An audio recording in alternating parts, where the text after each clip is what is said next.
शिंदे गुट के 22 विधायक करेंगे बगावत, उद्धव ठाकरे के संपर्क में। शिंदे के हाथ से फिसलेगी शिवसेना, विधायक करेंगे घर वापसी। एक बार फिर शिवसेना कमान आएगी उद्धव ठाकरे के हाथ में। एक साल के अंदर ही महाराष्ट्र की राजनीति में बहुत कुछ बदलने वाला है। एक साल पहले शिवसेना बगावत हुई थी, उद्धव ठाकरे के हाथ से शिवसेना कमान फिसल गई थी, सीएम पद भी फिसल गया था। पार्टी के 2/3 से ज्यादा विधायक बगावत कर गए थे। शिवसेना का नाम और निशान पर एकनाथ शिंदे का कब्जा हो गया था। एकनाथ शिंदे महाराष्ट्र के सीएम भी बन गए, लेकिन एक साल बाद कहानी बदलती दिखाई दे रही है। एक बार फिर बहुमत के साथ विधायक उद्धव ठाकरे की शिवसेना में शामिल होने की तैयारी कर रहे हैं।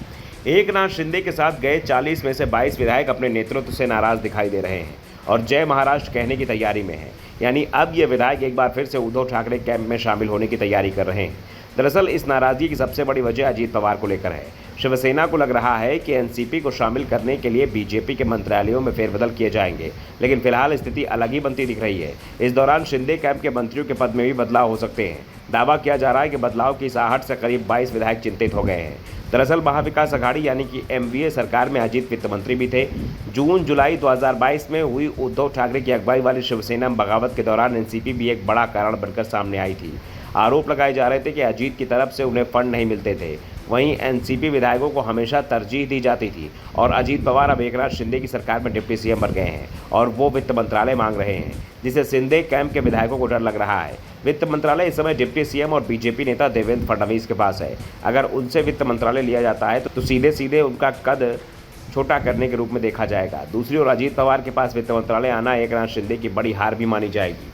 उनके लिए अपने विधायकों के सामने कोई तर्क देना मुश्किल पड़ जाएगा, क्योंकि अभी तक शिंदे यही कहते रहे हैं कि उद्धव ठाकरे एनसीपी के दबाव में रहते थे, इसलिए अजीत पवार से वो दो टूक बात नहीं कर पाते थे। लेकिन अब वही सब शिंदे के साथ होते दिखाई दे रहा है।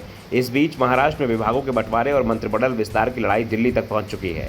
अजीत पवार, प्रफुल्ल पटेल और हसन मुश्रीफ दिल्ली पहुंचे, जहां उनकी केंद्रीय गृह मंत्री अमित शाह के साथ मुलाकात की खबर भी है। अजीत पवार ने शाह से कहा है कि जब उन्होंने एनडीए में शामिल होने का फैसला किया था तो उन्हें पूरा भरोसा दिया गया था कि सरकार में शामिल होने पर एनसीपी को वित्त मंत्रालय दिया जाएगा, लेकिन अब इसमें रोड़े अटकाए जा रहे हैं, जिस कारण से एनसीपी विधायकों को मनाने में मुश्किल हो रही है, क्योंकि अभी एनसीपी पर कब्जे की लड़ाई का मामला भी नहीं सुलझा है।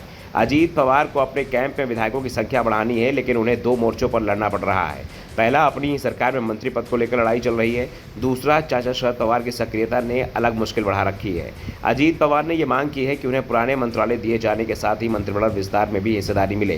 दरअसल महाराष्ट्र में शिंदे सरकार ही जल्द ही मंत्रिमंडल विस्तार करने वाली है और इस विस्तार में 14 नए मंत्री बनाए जाएंगे। अगर किसी दल के मंत्री को हटाया जाता है तो उसकी जगह पर उसी दल का मंत्री बनाया जाएगा, लेकिन जो 14 नए मंत्री बनाए जाने हैं उनमें पेच फंस गया है। शिंदे गुट ने 7 मंत्री पद का दावा ठोक दिया है, तो दूसरी ओर अजीत पवार गुट भी बराबर ही हिस्सेदारी मांग रहा है। अजीत पवार ने तो यहाँ तक संकेत दे दिए हैं कि कम से कम 4 मंत्री पद उनके हिस्से और आने वाले हैं। बीजेपी की ओर से भी अजीत को ग्रीन सिग्नल मिल गया है, लेकिन इससे एकनाथ शिंदे मुश्किल में दिखाई दे रहे हैं। इस बीच शिवसेना यूबीटी की ओर से भी अब साफ संकेत दिए जा रहे हैं कि शिंदे गुट के कई विधायक उनके संपर्क में हैं और कभी एकनाथ शिंदे का तख्ता पलट हो सकता है। Bureau report, the Dhakad news.